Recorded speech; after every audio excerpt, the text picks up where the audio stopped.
Bonjour à tous, merci pour l'introduction. Donc on va essayer de balayer la thématique irrigation du tournesol. J'ai une petite vingtaine de diapositives. Donc voilà, comme l'a dit Véronique, en une quarantaine de minutes, on devrait avoir fait le tour. N'hésitez pas à poser vos questions au fur et à mesure via le chat, quand les questions vous viennent, plutôt que d'attendre la fin du topo. Avant de parler irrigation, j'ai mis une petite diapo pour rappeler les fondamentaux techniques du tournesol, puisque c'est nécessaire de respecter un certain nombre de choses pour maximiser l'effet de l'irrigation.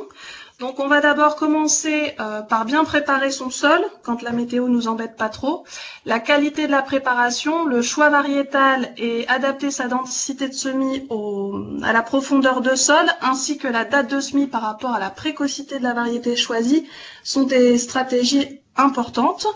Ensuite, on va s'intéresser au désherbage qu'il faudra bien évidemment ajuster à la flore présente de la parcelle. Il faudra ensuite gérer les déprédateurs, donc que ce soit oiseaux, colombidés, corvidés, lièvres, voire limaces. Cette année, c'était une forte année limaces, pour garder ce peuplement qu'on a semé. Ensuite, on viendra apporter l'azote, puisque l'irrigation derrière valorisera d'autant plus l'azote par rapport à une conduite en sec. Et puis, quand c'est nécessaire, en fonction du résultat du désherbage, on viendra compléter par un binage. L'apport de bord, toujours pareil, en fonction de la nécessité de la culture par rapport à son historique et au type de sol, peut s'envisager. Et quand on aura bien géré toutes ces caractéristiques, on pourra enfin penser à l'irrigation qui est, on le verra plus tard, concentrée sur la phase de floraison, un petit peu avant, un petit peu après, en fonction du contexte de la parcelle et du contexte climatique de l'année. Et puis enfin, on viendra terminer avec une récolte au bon stade, ni trop tôt ni trop tard, qui sera donc du coup envisagée selon la précocité de la variété et bien sûr la date de semis. Donc tous ces petits rappels pour bien mettre la puce à l'oreille sur l'importance de l'implantation du tournesol avec une préparation de sol soignée, une densité de semis raisonnée, donc ça c'est au niveau écartement et densité, pour avoir un enracinement optimal et surtout une structure de peuplement, une répartition homogène des plantes sur la parcelle, puisque cette structure de peuplement conditionne le rendement et c'est un facteur aussi important que le maïs sur le résultat de la culture. Et puis bien sûr la fertilisation azotée, puisque comme je le disais tout à l'heure, quand on irrigue, elle est d'autant plus valorisée. Et puis une fois qu'on a bien conduit l'ensemble de ces critères, on ira irriguer à l'optimum. Des atouts économiques forts, donc ça c'est pour le tournesol au global, donc avec son cycle court de 4 à 5 mois selon la précocité choisie. Ça permet de mobiliser une trésorerie sur un temps réduit, concentré sur le printemps-été, et c'est un atout important dans le contexte économique tendu du monde agricole actuellement. On a aussi l'atout du temps de travail qui est réduit, non seulement le cycle est court, mais le temps passé à soigner la culture, on vient de l'aborder rapidement avec les différentes caractéristiques, est assez restreint. On peut en moyenne compter 4h30 par hectare contre 5 à 6 heures en maïs ou en colza. Des charges opérationnelles modérées, le plus souvent comprises entre 250 et 350 euros de l'hectare, contre environ le double en maïs. Donc c'est aussi un atout. En moyenne, donc la source CER France donne une moyenne de 300 euros l'hectare pour les charges opérationnelles en tournesol. Et puis ces charges opérationnelles, quand on regarde un petit peu, quand on compare les cultures entre elles, ça fait partie des charges opérationnelles qui ont le moins progressé, donc qui ont moins subi la hausse des tarifs. Et c'est un atout également pour la culture, puisqu'en fait, on comptabilise les semences, l'engrais, avec des besoins en azote quand même relativement faibles par rapport aux autres cultures de printemps, et puis l'aspect produit phytosanitaire qui est surtout axé sur le désherbage. Donc on vient ensuite parler eau. Alors pourquoi l'irrigation est intéressante en tournesol? Comme beaucoup d'autres cultures, c'est le principal facteur limitant le rendement. Et donc du début de la floraison jusqu'à la fin du remplissage, le tournesol a besoin environ de 230 mm d'eau pour assurer un rendement moyen de 30 quintaux. Donc là, on a mis des charges, enfin une rentabilité des marges brutes, moyenne, sachant qu'il y a autant de marges que d'agriculteurs, donc tout est critiquable bien évidemment. L'idée, c'est pas d'aller chercher ce qui se cache derrière ces chiffres, c'est plutôt de vous montrer la progression en fonction du contexte de l'été, plus ou moins humide, et du type de sol. Donc on voit que quand on est dans un été sec en sol superficiel, le potentiel est restreint par rapport à un été bien arrosé, toujours en sol superficiel. Oh, pardon. Et du coup, quand on passe dans un sol intermédiaire, donc on a cette même progression. Si l'été est bien arrosé, on a une marge supplémentaire, mais vous voyez qu'au niveau de la pente de la progression en fonction de l'arrosage du printemps-été, le progrès en marge, le gain de marge est moins important en sol intermédiaire. Alors, je vous ai pas mis ici volontairement les sols profonds puisque la courbe est tend encore plus vers l'horizontale, ce qui fait que pour l'irrigation du tournesol, on considère que c'est un intérêt vraiment en sol superficiel ou intermédiaire. Le gain de marge en sol profond est beaucoup plus aléatoire. Donc si ensuite je viens comparer des marges entre les cultures sèches d'été, donc là on est avant de parler irrigation, on compare les cultures entre elles en conduite en sec. Donc toujours pareil, je ne vais pas vous détailler ce qui se cache derrière en rendement moyen, en charge opérationnelle ou en hypothèse de prix de vente. On a pris des moyennes de prix de vente entre 2013 et 2019, une moyenne lissée sur 5 ans. Et donc l'idée c'était d'avoir quelque chose pour commencer la discussion et pas du tout d'aller fouiller les variables qui se cachent derrière. Donc en tournesol oléique, prime oléique incluse, on voit qu'on est sur une marge brute autour de 350 € l'hectare. Pour un soja, on serait plutôt autour de 200 € et un maïs plutôt autour de 120-130 € de l'hectare. Alors volontairement, il y a d'autres espèces de printemps, le pois et l'orge qui sont bien présentes sur le territoire, où là on va chercher des marges brutes de l'ordre de 400 €. Mais finalement, quand on parle tournesol, vis-à-vis de son cycle et de sa position sur l'année calendaire, je préfère comparer le tournesol au maïs, puisque le pois et l'orge se sèment quand même beaucoup plus précocement et les phases sensibles arrivent dans des conditions climatiques plus supportables comparées à une culture type été. Donc si on rentre dans le vif du sujet, avec la tolérance au stress hydrique, là on a mis un rappel des besoins, de la consommation en eau des espèces de printemps. Donc vous avez ici la consommation en eau totale sans restriction du maïs, du tournesol, du sorgho et du soja. Et finalement quand on regarde ça, on voit que le tournesol est quand même gourmand, puisqu'il a besoin sur l'ensemble de son cycle de 550 mm. Là où il a une carte à jouer, c'est que quand il n'a pas accès à ces 550 mm, en fait, il réalise son rendement optimum, son maximum de rendement, à partir du moment où 75% de cette consommation en eau est couverte. Donc finalement, avec 415 mm d'eau, il arrive à faire son rendement maximum. Et vous voyez qu'en maïs, c'est pas du tout le cas. Il faut respecter 95% des 520 mm nécessaires pour que le maïs fasse son rendement optimum. Donc ça, c'est une force du tournesol, sa plasticité vis-à-vis de l'eau. Finalement, ses besoins sont élevés, mais quand on remplit ses besoins seulement aux 3/4, il arrive quand même à exprimer son potentiel. Donc un petit rappel sur l'élaboration du rendement, les caractéristiques de la culture. Donc là, on a schématisé en nombre de jours entre le semis et la maturité. Donc on a évidemment sur le démarrage le critère nombre de plantes par mètre carré. On a la phase de différenciation foliaire et ensuite va se passer l'initiation des akènes et donc là, le début de la floraison autour de 70 jours après le semis. Et là, on va voir le taux de nouaison qui va nous donner le nombre de graines par capitule, qui est une des composantes de rendement. Et puis ensuite, sur la phase maturation, le remplissage des grains, ça va nous donner le poids de 1000 grains et donc la dernière composante de rendement. Donc au final, le taux de nouaison, et puis le poids de 1000 grains avec le nombre de plantes par mètre carré à protéger contre les déprédateurs dès le début de la culture va nous donner le rendement.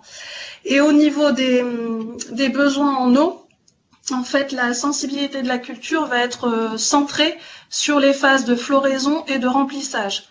Donc grosso modo 65 jours après le semis, et puis il va falloir suivre sur le début du remplissage. 45 jours. Les besoins totaux en eau de la culture, on l'a vu tout à l'heure. Hein.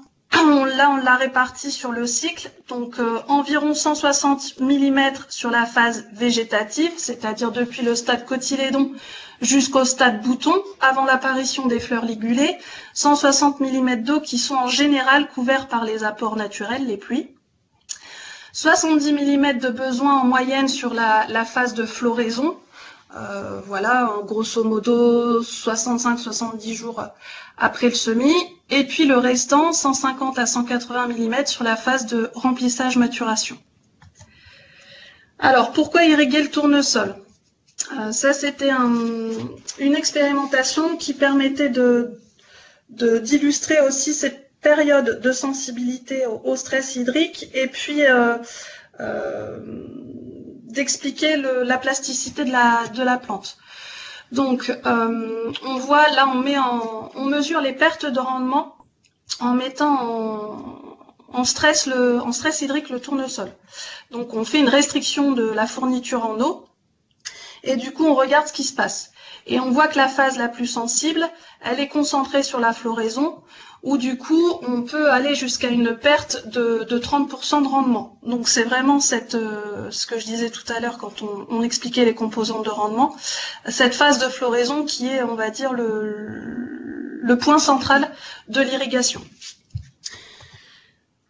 Donc si on compare cette explication, cette réduction de fourniture d'eau avec ce qui se passe en maïs, et ben on voit que la courbe n'a pas du tout la même dynamique, puisque la perte potentielle du maïs quand il est stressé peut aller jusqu'à 60%. Donc là, autant vous dire qu'un manque d'eau peut être plus dommageable en maïs qu'en tournesol. Là, c'est un exemple de la météo de Niort que j'avais présenté en bilan de campagne l'année dernière par rapport au contexte climatique. Donc, cette phase de floraison, grosso modo, dans la région s'étale sur fin juin, début juillet, mi-juillet, ça dépend de la précocité de la date de semis. Et si on regarde ici les cumuls de pluie, c'était les bâtons vert foncé en 2019, bah, vous voyez qu'ils sont réduits à presque rien. Donc on comprend bien ici l'intérêt de l'irrigation en région. Bon, il y a eu, selon les secteurs, un petit retour des pluies là sur fin juillet qui a permis d'aider au remplissage, mais il y avait déjà quand même du mal de fait sur cette fin juin, début juillet. Et donc traduit autrement, ça c'est un bilan hydrique, donc vous avez 3 courbes en fonction de la réserve utile, donc de la profondeur du sol, et puis vous avez en rose les besoins de la culture. Donc, bah, si la courbe rose passe au-dessus les autres courbes, ça veut dire que les besoins de la culture ne sont plus couverts. Et on voit bien, donc c'est toujours sur la station de Niort l'année dernière, on voit bien ici qu'en sol superficiel, qui est la courbe RU en rouge, déjà avant floraison, le tournesol était en souffrance, et tandis qu'en sol profond, en fait, le stress hydrique est apparu qu'à la fin floraison. Donc forcément, ça se traduit derrière au niveau du rendement. Pourquoi irriguer le tournesol? Donc là, c'était essayer d'expliquer le gain qu'on peut en attendre en quinto. On verra tout à l'heure le gain en euros. Donc ce que j'introduisais tout à l'heure, hein, les sols intermédiaires et superficiels valorisent mieux les apports d'eau en tournesol, bah, tout simplement parce qu'ils en ont moins en termes de fourniture, donc ce qu'on peut leur emmener par l'irrigation est d'autant plus valorisé. Donc vous avez des données moyennes ici, selon le type de sol et puis le type d'été plus ou moins pluvieux. Donc forcément, quand l'été est sec, le gain est supérieur. Donc on a coutume de dire que 100 mm d'eau apportée au bon moment et bien répartie sur le tournesol, c'est un gain moyen de 10 quintaux. Et puis bah, forcément, si les quintaux sont au rendez-vous, la marge est améliorée ou sécurisée grâce à l'irrigation. Donc là, c'était une petite diapo pour essayer de comparer. Élodie, je vais te demander juste une petite pause. Apparemment, il y a des gens qui voient mal le défilement des diapos. Nous sommes à la diapo 15. Est-ce que vous pouvez me dire si tout le monde est sur la diapo 15, notamment les personnes qui m'ont dit qu'ils avaient un petit problème de défilement?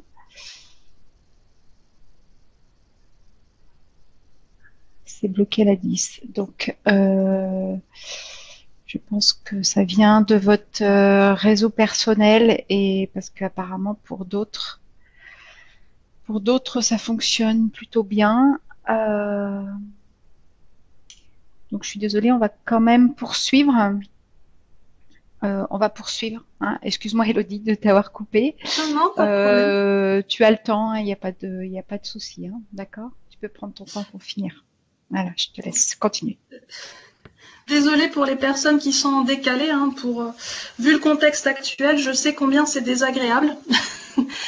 Donc peut-être je peux dire le numéro de diapo 15 à chaque fois pour voir si vous êtes en phase ou pas. Donc là, on a essayé de comparer un petit peu les deux cultures d'été les plus répandues, tournesol et maïs, pour voir les avantages et inconvénients de chacune, notamment par rapport au contexte.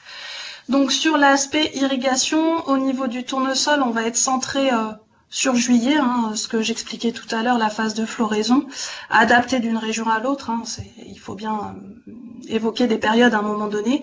Et sur le maïs, les besoins vont démarrer dès juin et se poursuivre jusqu'en août. Donc la période d'irrigation est quand même beaucoup plus large. Au niveau quantité d'eau, donc là, on a essayé de comparer les quantités moyennes nécessaires sur la phase sensible de floraison. Donc le tournesol, vous l'avez vu tout à l'heure, hein, quand on évoquait les composantes de rendement et les besoins en eau sur chaque phase de la culture. Donc on est autour de 70 mm. Et puis en maïs, sur cette même période centrée sur juillet, on serait plutôt de l'ordre de 100 mm. Si on s'en réfère à la profondeur de sol, on l'a déjà plus ou moins évoqué juste avant. En sol superficiel, le tournesol a forcément sa carte à jouer. Le maïs est beaucoup plus en difficulté par rapport à ses besoins supérieurs en eau. Et inversement, en sol profond, le tournesol, il a une croix rouge. N'allez pas croire qu'il faut pas en mettre en sol profond, il s'en portera pas plus mal. Et le maïs, lui, du coup, est plutôt bien positionné en sol profond. Et puis après, par rapport au contexte pluvial de l'année sèche, et par rapport à ses caractéristiques et ses besoins limités en eau, notamment par le fait qu'avec 75% des apports, il arrive à faire son potentiel, le tournesol est mieux placé qu'un maïs, qui lui va souffrir d'autant plus s'il y a un manque de pluie. Et donc en année humide, ça s'inverse. Un petit point de vue national sur l'utilisation de l'irrigation en tournesol. C'est quelque chose qui est très peu utilisé, très peu vulgarisé. C'est pas la première culture qui vient en tête quand on parle irrigation. Donc là, c'est des données issues de notre enquête pratique culturale qu'on fait tous les 2 ans. Donc en 2017, hein, vous voyez, au niveau France, on était à 5% des tournesols irrigués, alors que 16% des tournesols auraient pu être irrigués. Ils étaient en situation irrigable. Si je zoome vers le centre-ouest, les chiffres sont pas si loin, puisqu'on avait 5% d'irrigués contre 11% de parcelles irrigables. Les résultats de l'enquête 2019 sont de la même tendance. Donc l'irrigation est peu pratiquée, malgré que la parcelle est parfois irrigable, c'est pas mis en route. Opportuniste, vraiment lié au contexte climatique sec, j'y vais pas, et malheureusement conduite au mauvais moment. Donc les apports sont pas forcément optimisés, enfin ça va avec le mot opportuniste d'ailleurs, ce qui fait que parfois les agriculteurs qui ont essayé sont un petit peu déçus. Donc on va faire un petit point physiologie du tournesol. C'est pas le plus simple en un temps restreint, mais il me semblait quand même important d'essayer de vous partager un petit peu de physiologie de la culture. Donc là, a été schématisé un plan de tournesol, système racinaire, système aérien et floraison. Donc vous avez un petit commentaire sur la droite qui dit que la plante est capable d'aller puiser jusqu'à 2 mètres de profondeur. Bah oui, à condition que les 2 mètres de profondeur soient présents. Hein. Moi qui suis dans une région avec des sols à cailloux, c'est pas toujours possible. Bref, tout ça pour dire que le tournesol est quand même capable, si la structure est correcte, d'aller d'implanter son pivot de manière assez conséquente et donc d'extraire l'eau du sol de manière assez conséquente. C'est aussi une façon de tolérer le stress hydrique. Donc quand on a finalement l'arrivée d'un stress hydrique, le tournesol est capable, de par sa conception, de mobiliser l'eau disponible et pour moitié stockée au niveau des racines, pour la redistribuer cette eau à l'ensemble de la plante. Et la particularité du tournesol, c'est que ce mécanisme d'ajustement osmotique coûte moins cher que d'autres espèces. Donc il est d'autant plus enclin, entre guillemets, à le mobiliser ce système un peu vase communicant. Il va chercher l'eau là où elle est et pas forcément dans le sol, notamment quand il est en période de stress. Il arrive à s'autogérer. Et il a aussi la capacité de limiter l'évapotranspiration et ceci ralentit le flétrissement foliaire en maintenant la photosynthèse. Donc ce mécanisme améliore l'efficience de l'eau.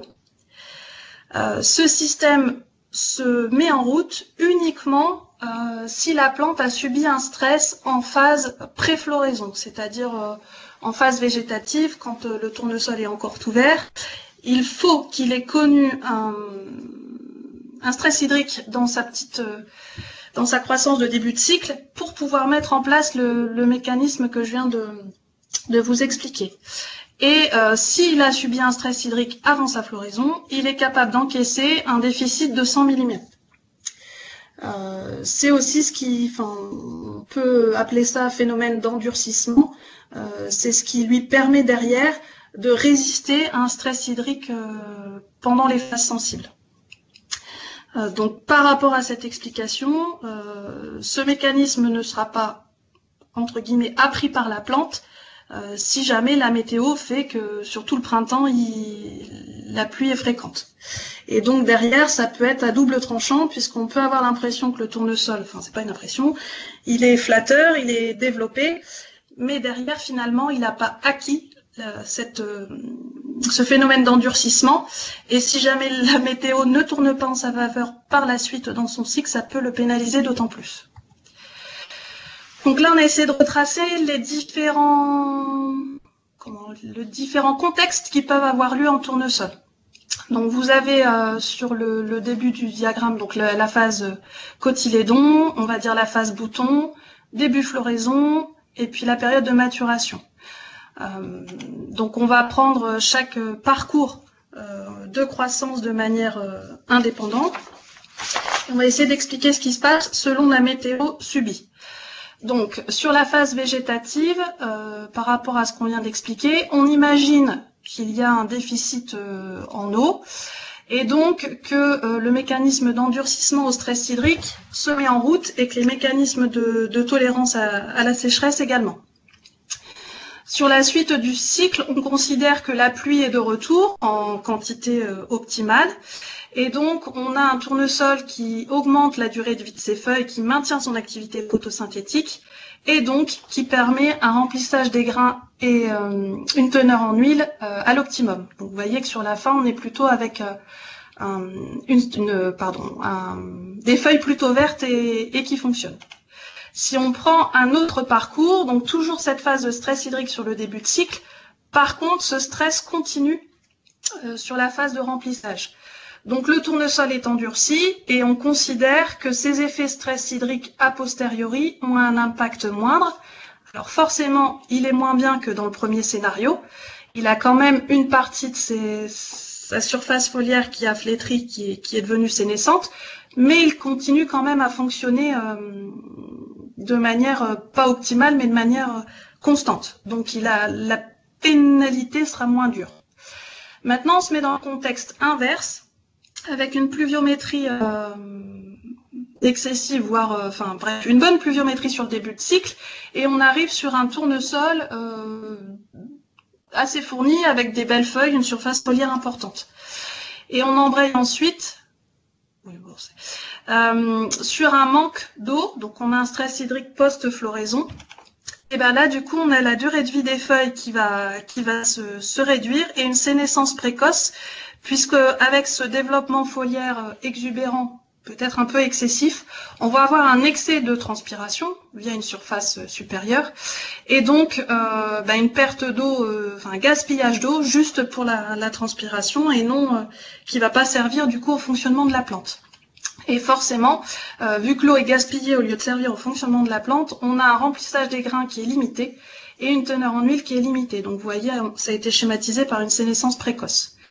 Et si par contre, évidemment, on est sur le contexte, il pleut beaucoup sur l'ensemble du cycle, et ben on est à l'optimum. J'ai envie de vous dire, on peut pas faire mieux si les besoins en eau sont couverts, on peut pas faire mieux que mieux. Donc là, il y a un petit changement qui a été schématisé ici. S'il pleut énormément sur le début de cycle et qu'à la phase de floraison, on est sur des ressources limitées et qu'en fin de cycle, on a un retour de la pluie, on a quand même une diminution de la durée de vie des feuilles et une sénescence précoce. Puisque finalement, le mal est fait, on va dire, sur l'ensemble des phases sensibles, que ce soit floraison au début du remplissage. Donc voilà les différents parcours de croissance, et l'idée de l'irrigation, c'est bien finalement d'accompagner ou de corriger ce que la météo nous fait subir à la plante. Donc on a essayé de schématiser ici les différentes stratégies d'irrigation, et donc vous voyez que ce qui va sortir le mieux, même si c'est pas ce qu'on peut contrôler, ça va être d'avoir finalement de l'eau de manière limitée en début de cycle pour avoir un tournesol normal, sans développement foliaire exubérant. Et puis ensuite, si jamais il se met le temps vire au sec, d'accompagner par l'irrigation début floraison, fin floraison, en comptant sur les pluies de fin de cycle pour faire le PMG. Donc là, il y a différentes choses qui ont été illustrées ici. Si évidemment le retour de fin de cycle en pluie ne se fait pas, on aura une sénescence un petit peu plus précoce et un moindre PMG. Et puis le parcours de croissance du bas illustre un développement végétatif exubérant. Et donc là, on estime que l'irrigation peut attendre pleine floraison ou début du remplissage. Voilà, donc là pareil, le trait est rouge dans le contexte où finalement après cette irrigation unique, les pluies ne prennent pas le relais. Forcément, on a quelque part lancé un peu une Formule 1 et on n'arrive pas à l'accompagner jusqu'au bout. Donc la sénescence est d'autant plus sévère en bout de course. Donc là, c'est le tableau des règles de décision que vous pouvez trouver sur le site ou dans la brochure Tournesol. Il y a plusieurs clés d'entrée. On va d'abord mesurer, en fonction de l'eau à disposition, donc soit 1, soit 2, soit 3 tours d'eau, l'eau disponible chez l'agriculteur, en fonction du développement du tournesol au stade bouton. Donc le stade bouton, c'est au moment où le bouton floral se détache du bouquet terminal de feuilles et on a vraiment les bractées qui sont dégagées et visibles. On distingue bien le bouton finalement du reste du corps végétatif. Donc si on a une croissance au stade bouton faible à modérée, et quelle est la stratégie d'irrigation? Donc quand on a un seul tour d'eau, on ira du coup accompagner la culture juste avant floraison ou début floraison. Si maintenant on a 2 tours d'eau disponibles, on fera ce même premier apport avec un rappel à fin floraison. Si on a à disposition 3 tours d'eau, en sol superficiel, on démarrera au stade bouton étoilé avec les 2 rappels que je viens de citer. Et par contre, en sol profond, on considère que la fourniture du sol permet de répondre aux besoins précoces et on décalera les apports du coup début floraison, fin floraison et 10 jours plus tard. Si on a un tournesol exubérant, donc qui n'a pas mis en route ces mécanismes d'endurcissement, il va falloir quand même l'accompagner. Donc, on considère que si on a un seul tour d'eau disponible, on ira le positionner fin floraison. Et si on en a deux, on fera un rappel 10 jours plus tard. 3 tours d'eau sur un tournesol exubérant n'est pas justifié. Enfin, ça ira pas chercher de bénéfices économiques. Quelques autres petits pense-bêtes à avoir en tête. Quand on irrigue le tournesol, donc l'idée c'est ce qu'on expliquait juste avant, hein, c'est d'essayer d'avoir un parcours de croissance idéal. On préférera des doses de 35-40 mm à chaque tour d'eau, plutôt que d'aller bricoler, jouer avec une vingtaine de millimètres répétés plus fréquemment. Si vous déclenchez une irrigation en tournesol, c'est qu'il est en stress hydrique, il est en train de souffrir, donc le sol est complètement desséché, enfin il y a plus de ressources, donc il faut vraiment envoyer 35 à 40 mm. Au-delà du stade M1, quand le dos du capitule vire au jaune citron, on considère que l'irrigation sera plus valorisée. Et puis après, en termes de timing, on a coutume de dire qu'il faut attendre 8 à 10 jours entre deux tours d'eau en l'absence de pluie. Si jamais vous avez la chance d'avoir une pluie, on décale d'un jour tous les 5 mm. Donc voilà, si vous avez pris une pluie de 15 mm, vous décalez votre tour d'eau de 3 jours. Donc ça vous pousse à 13 jours au lieu de 10 d'écart. Alors quelques règles en plus de celles que je viens de citer pour une bonne valorisation de cette irrigation du tournesol.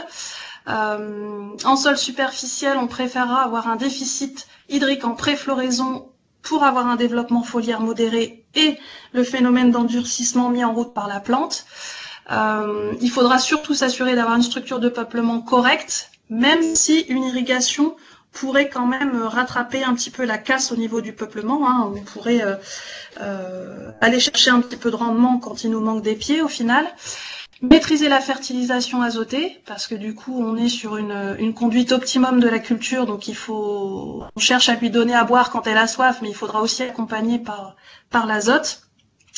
Éviter les carences en bord qui réduisent la surface foliaire, donc à rapprocher du contexte type de sol et historique de culture sur la parcelle. Limiter le risque sclérotinia et phomopsis en faisant le choix de variétés adaptées.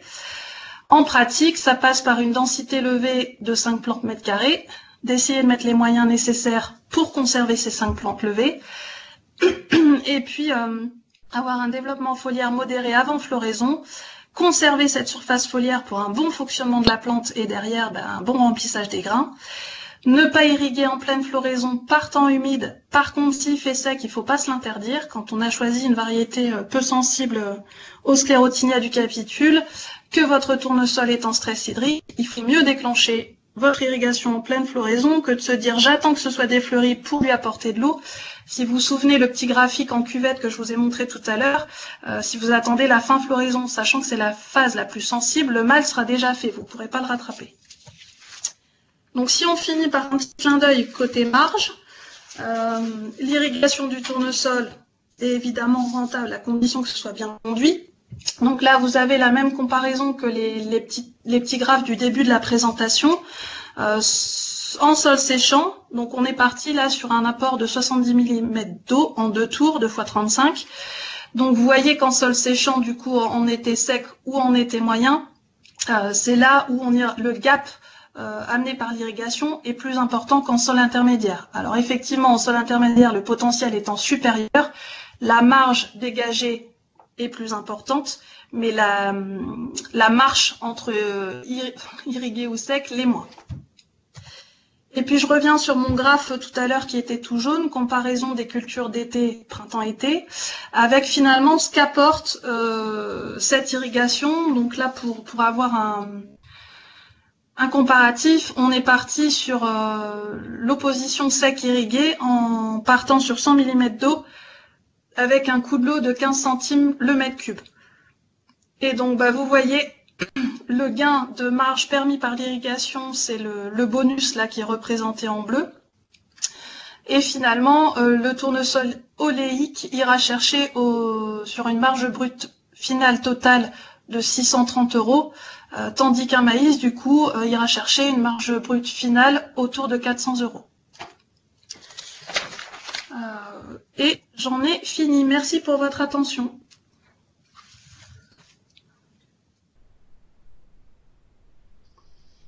Alors, merci Elodie. Je vais prendre le relais. Bon, alors n'hésitez pas à poser des questions. On n'a que deux sujets. Donc, s'il y en a d'autres qui vous viennent, écrivez, pas de problème. Il y en a une, enfin, il y a une remarque, une question qui concerne l'irrigation à l'implantation ou à la levée pour dynamiser la croissance et pour diminuer éventuellement les impacts des ravageurs.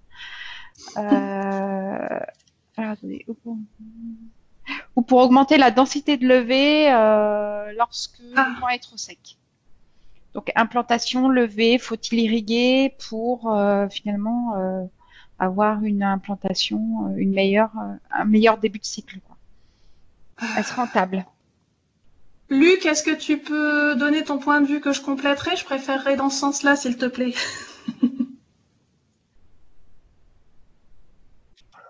C'est un sujet un peu différent dans la mesure où là, on n'est pas en pilotage de l'irrigation liée à une élaboration du rendement, mais bien une mise en place. Bonjour à tous, excusez-moi. mais bien une mise en place d'un peuplement dans de bonnes conditions. Donc oui. Ça peut permettre de sécuriser une levée lorsque la situation, le sol est particulièrement sec et qu'on n'a pas d'espoir de pluie ou il est déjà un peu tard dans la saison. Attention toutefois à ce que ça ne reconstitue pas une réserve utile qui conduise à une exubérance foliaire par la suite. Pour sécuriser la mise en place d'un peuplement, ça peut être une solution intéressante. À toi, Elodie. Bah, j'ai pas forcément. Disons que c'est une technique qu'on va. Comment? Si on fait du tournesol en dérobé, par exemple, on exigera, c'est peut-être un petit peu fort comme terme, mais on s'assurera d'avoir la possibilité d'irriguer pour faire lever, puisque la culture d'avant aura déjà épuisé la réserve du sol. Si on est en tournesol culture de l'année, ça peut être une manière de sécuriser, et c'est ce qui nous arrive de faire en local sur nos essais d'ailleurs. Par contre, c'est exactement ce que tu cites, ça peut être un peu en double tranchant. On assure un peuplement derrière à voir si la météo prend le relais. Mais si effectivement il n'y a pas de pluie, le sol est complètement sec, vous positionnez votre graine et qu'il n'y a pas de pluie annoncée à 15 jours, à un moment donné, il faut bien se décider. Donc là, si c'est vraiment pour assurer la levée, il n'y a pas trop le choix. Hein. Et a-t-on des éléments sur cette rentabilité? Moi, j'en ai pas, non. Non, rentabilité en chiffres, non. Après, ça marche. Rentabilité de la chose. C'est très difficile à faire parce que ça dépend de ce qu'on arrive à sauver comme peuplement finalement. Hein. Donc toutes ces situations sont possibles. Et donc, il y a une question en complément toujours sur le même sujet. Donc, si un tour d'eau est réalisé pour favoriser la levée et la mise en place de la culture, combien faut-il apporter? Quelle préconisation si le sol est sec et si il n'y a pas de pluie d'annoncer?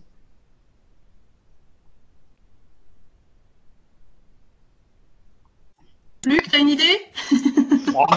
Question difficile, mais Ouais. 20 mm. Ouais, c'est ce que j'aurais dit. Bon, très bien. Mais je ne sais pas dire ça.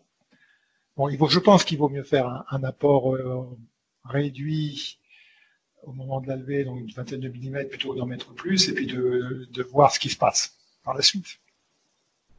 Mais pour faire lever, normalement, ça suffit largement. Très bien. Lorsque tu as parlé d'exubérance foliaire, Elodie, est-ce que c'est valable également lorsqu'il y a des excès d'azote en début de cycle? Tu étais sur la diapo 19 à ce moment-là. Je vais revenir. J'ai pas forcément Luc, tu as un avis là-dessus? Excès Il y a- d'azote, j'ai pas ouais. forcément la situation moi en région excès d'azote, donc je sais pas trop. Il y a effectivement un impact de l'azote, de la disponibilité en azote sur la croissance foliaire. Et des excès d'azote, qu'ils soient naturels ou apportés par fertilisation, peuvent conduire à une exubérance foliaire en elle-même, dans certaines situations bien particulières, surtout si en plus il pleut derrière, qui peuvent également être préjudiciables au rendement pour les mêmes raisons que pour l'irrigation, à savoir cette croissance foliaire exubérante. Elle va transpirer pendant tout le cycle, et en particulier pendant l'été, à une époque où la demande climatique est forte. Donc avec un risque d'épuisement prématuré de la réserve utile. Mais il faut quand même mettre de l'azote pour produire. Hein. On parle bien de surfertilisation, Ouais. de Oui. surdisponibilité. Ouais, tout à fait. Une petite question relativement simple. Tout comme le soja, l'irrigation du tournesol est-il dans l'outil Irelis? Non, le tournesol n'est pas dans l'outil Irelis parce que c'est une stratégie d'irrigation qui s'adapte mal à ce type d'outil. On cherche pas à conduire, comme Elodie l'a dit, on cherche pas à conduire un tournesol à l'ETM, parce que en fait le coût, l'efficacité de l'eau pour gagner les derniers quintaux est faible finalement au tournesol. Donc notre stratégie, c'est bien de positionner au mieux 1, 2, voire 3 apports et de maximiser l'efficacité de ces apports, mais on s'interdit nullement d'entamer la réserve de survie. Et donc, on joue également, et Elodie l'a dit, sur les mécanismes de régulation de la surface foliaire. Donc, les bilans hydriques, tels qu'ils sont construits la plupart du temps, considèrent que la surface foliaire n'est pas réduite au cours du cycle par la contrainte hydrique, puisqu'on arrose. Puisqu'il y a une disponibilité. On joue sur le cassé, on joue pas sur la contrainte de la surface foliaire. Dans le cas du tournesol, il faudrait également jouer sur la surface foliaire qui est réduite. Donc c'est un exercice un peu plus difficile. On va rester sur une question de modèle. Est-ce que Terrenovia a testé des modèles sondes ou autres systèmes comme en maïs pour guider son irrigation, ou la clé de décision qui a été présentée ici est suffisante?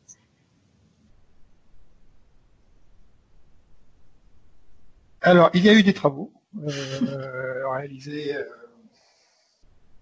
entre 10 et 20 ans.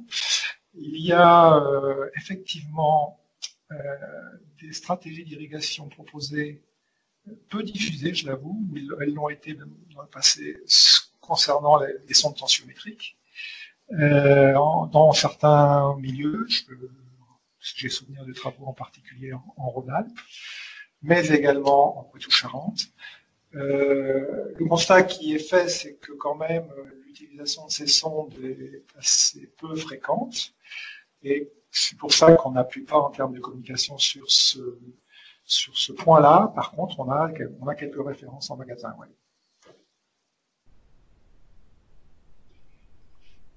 Ok. Donc là, il y a deux questions sur le développement végétatif et la fertilisation azotée. Donc je vous lis parce qu'il y a plusieurs éléments dans la question. Comment limiter le développement végétatif pour améliorer l'efficience de l'utilisation de l'eau ultérieure? Comment trouver le juste équilibre avec un développement suffisant, lien avec apport d'azote? Quel timing optimal pour apporter l'azote dans ce cas-là? Quelle quantité d'azote? Enfin voilà, un petit ensemble sur la fertilisation azotée est-elle judicieuse pour le tournesol? Voilà. Qui y va, Elodie? Oh bah je peux commencer, mais comme tu es double spécialiste, tu compléteras. Oui, c'est aussi ce que j'ai essayé de faire transpirer dans ma première diapo, c'est-à-dire l'irrigation, ce sera pas un pansement pour rattraper toutes les erreurs avant.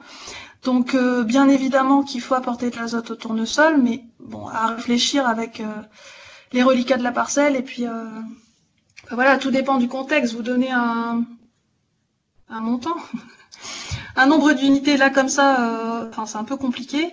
Et après au niveau du positionnement, c'était pas l'objet du webinaire aujourd'hui, mais on préférera, enfin Luc complétera, un apport en végétation. C'est bien pour ça que dans mon timing là, qui reprenait l'ITK dans le temps en fonction du développement du tournesol, j'ai plutôt mis l'azote en phase végétative et juste derrière le binage. Comme ça, s'il pleut pas, on enfouit son azote. Tout à fait. Et puis, il n'est pas disponible trop tôt pour pas favoriser la croissance végétative trop tôt. C'est ça. Et pour la première partie, je me souviens plus ce que tu as répondu exactement. J'avais un complément, mais je l'ai oublié. Bah, j'ai dit qu'il fallait emmener de l'azote. Après, donner un nombre d'unités sans contexte, c'est un peu compliqué. Ouais, c'est compliqué, mais on peut se raccrocher à la méthode du bilan, qui est dans les arrêtés préfectoraux, dans les zones vulnérables, et simplement adapter le potentiel de rendement, enfin l'objectif de rendement à la situation irriguée, ce qui vous permettra d'ajuster la dose, sachant que quand même en tournesol, en irrigation, on considère que par rapport à une culture conduite en sec, le fait d'apporter de l'eau sur la culture permet une minéralisation plus forte de l'azote organique du sol. Donc on peut compter sur un petit coup de pouce azote grâce à ce phénomène-là.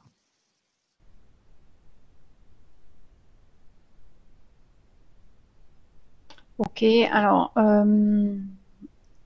là j'ai un petit retour, mais on me parle de ferti-irrigation. Avec entre parenthèses eau dans le réseau du pivot. Ouais, c'est assez peu pratiqué. Alors il faut savoir que on apporte de l'azote, on dit apport d'azote en végétation sur tournesol. On parle souvent avant stade limite passage tracteur parce qu'on est contraint par les dégâts qu'on peut faire en apportant l'azote avec des moyens conventionnels, tracteurs et beurre d'azote. Dans le cas de la ferti-irrigation, on n'est pas limité par ça. Et l'avantage, c'est que plus on avance vers la floraison, meilleure est l'efficacité de l'azote apporté.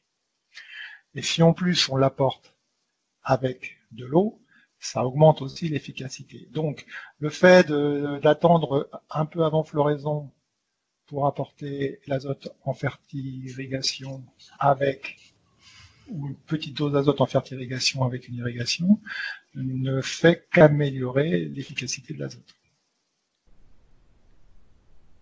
Et on ne l'apporte pas trop tôt, puisque ça va être un peu avant floraison. Et pas trop tard, puisqu'à ces stades-là, l'absorption est excellente, vu que la croissance est très forte. Donc, ça peut être une solution. Enfin, c'est normalement quelque chose qui maximise l'efficacité de l'azote.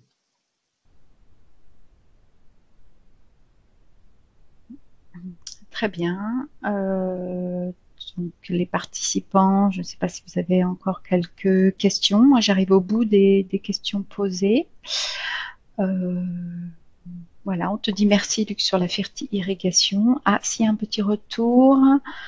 Je suis étonnée par l'absence de rentabilité de l'irrigation en sol profond.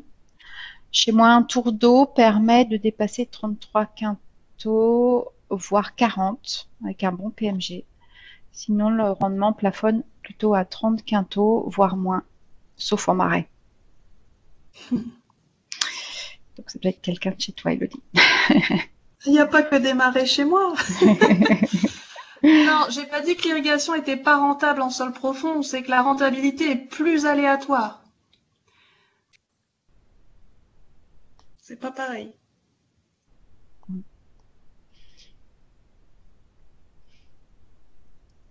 Très bien. Donc, d'autres retours des uns ou des autres? A priori, non.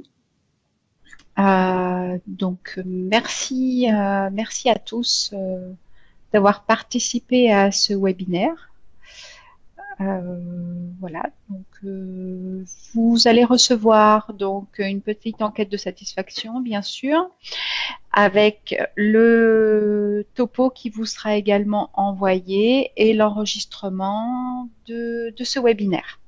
Donc, vous aurez tout ça tout en même temps. Voilà, merci à tous. Merci. Merci.